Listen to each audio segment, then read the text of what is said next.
mic po ba? May mic. Ako po.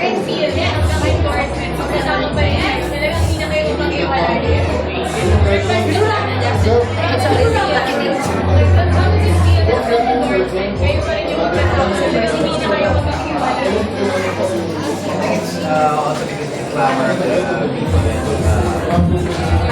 supported it, they've been giving us requesting. They've been requesting brands na kunin kami, magsama kami. And yun na nangyari sa Charles Team. So I'm very happy that I still get to work with them and I'm very happy that Dahil dyan, this is for you. I'm very happy na merong how do I call it? Na nire-request pa rin kami ng mga tao magsama kami even outside our usual work. Actually, this is our parang second endorsement together as Kim Pao Hansen. We're very happy sa Chowking dahil, ayun nga, magkasama kami sa Phyllis areas or movies, and now we're representing a brand, and it's a big brand for us, so we're very thankful for the trust and support.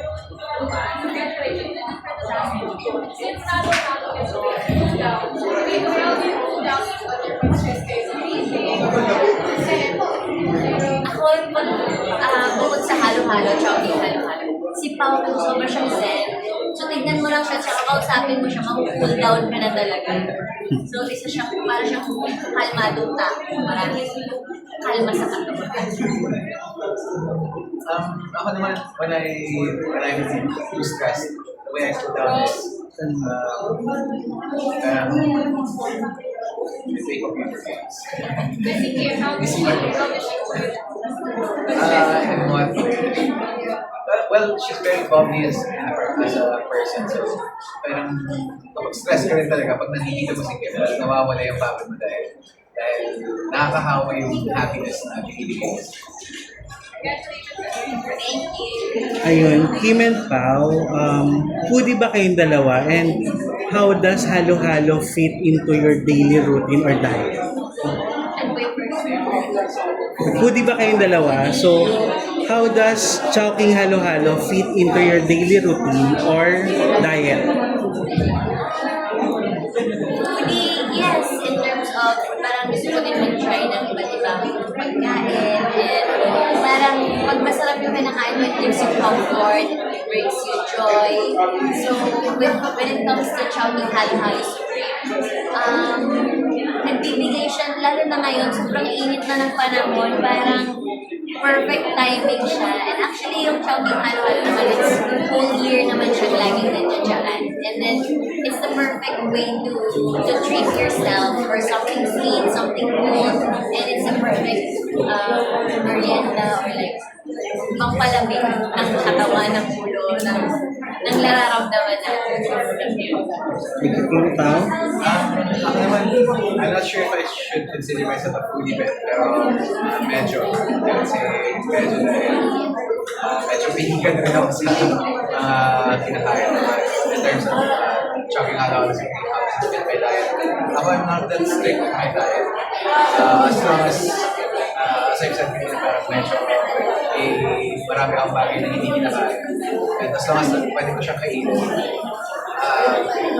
hindi na ako maaga sa diet. Lalo sa init ng panahon ngayon, parang ako unahin ko yung cool down. So, perfect talaga yung halo-halo. Lalo. Ito na-share na to ni Kim nung nilaunch siya as endorser ng ano. Pero, do you have any fun food-related memories in Chowking growing up na pwede mo ma-share, Pao? And Kim, pwede mo na ulitin yung sinabi mo before.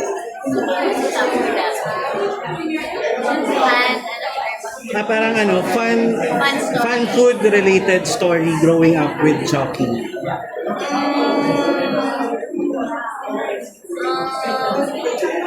Fun, pero heartwarming lang siya na nangyari bago naman.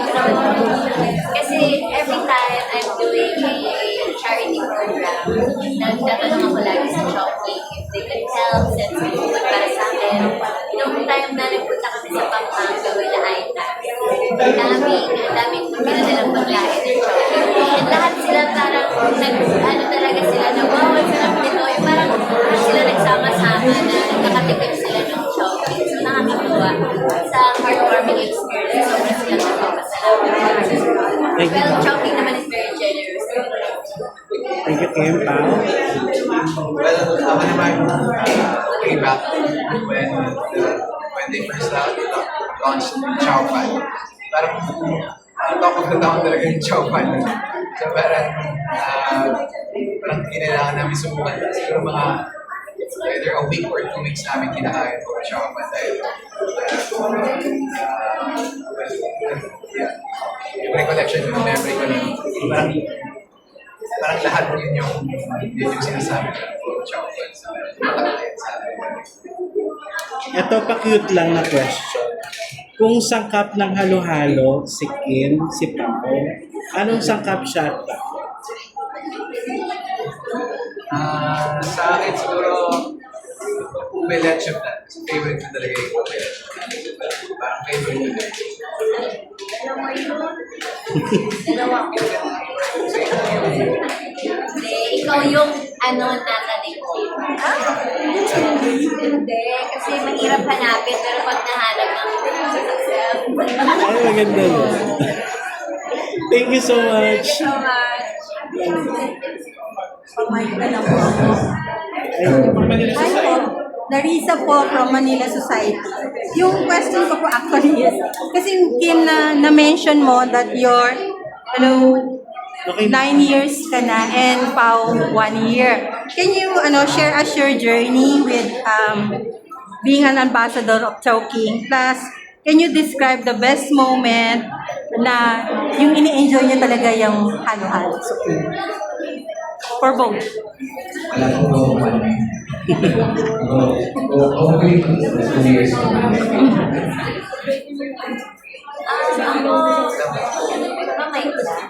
Mahina po kasi yan.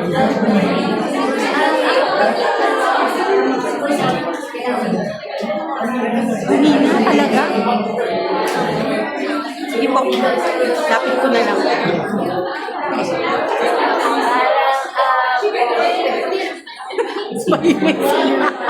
Go, rinig na. Sige po. Well, being with Chowking, 9 years with Chowking was a story ko sa simulan. 9 years with Chowking, hindi ko rin nakalain na parang magtatagal ako sa Chowking na ganito. I'm very happy, full of gratitude, and parang it's, aside from being a brand ambassador, it's also being a part of a family that we share the same feels na gusto namin magpasaya ng tao. Sa Chowking, it's them giving people delicious food, comfort food. And for me naman, gusto ko rin magpasaya ng tao through my presence or sa lahat ng mga jokes ko. And then, parang Chowking kasi has been a part of every celebration ng mga Pilipino. Not just celebrations or barkada outing or like hashtag craving satisfied. So I'm very happy to be part of that family that gives importance sa kaligayahan ng bawat tao. Your best moment. May Natunog na siya. my best moment with Chowking Halo-Halo is syempre kasama ko na ngayon si Pao. Sarap ka, Summer. Then, yung anong setup? I mean, habang in-enjoy mo siya, anong setup mo? Like, sabi nila kasi di ba nasa beach normally, pero ikaw, anong moment yung part na in-enjoy mo talaga siya? Yung Chowking Halo-Halo, sobrang init. Sa taping, habang nag-shooting, nag-taping, hindi lang ako yung nagiging masaya. Yung buong set talaga namin masaya. Kasi nagpapa-Chowking Halo-Halo talaga ako. Minsan, nag-message ako sa Chowking fam na ang init sa set namin. Pinapakain sa buong chef. Chowking halo-halo kayo. So wala silang magdadalawang isip. Everyone gets a treat from Chowking. So lahat masaya na magtrabaho kasi na-fuel na yung energy, nalabigan na sila, may sugar na rin sa katawan. So ready to burn. Or pa? Same question ako. Ako naman, it's different for me because I'm new. I'm a newly bagong miyembro ng pamilya ng Chowking. But ako, I would say it's the same. I think it would be the same answer like I've said earlier. I don't find it hard to be a brand ambassador of Chowking's new Halo-Halo Supreme because kinakain ko talaga. And parang if it's something that I consume, parang automatically I love sharing it, I love talking about it.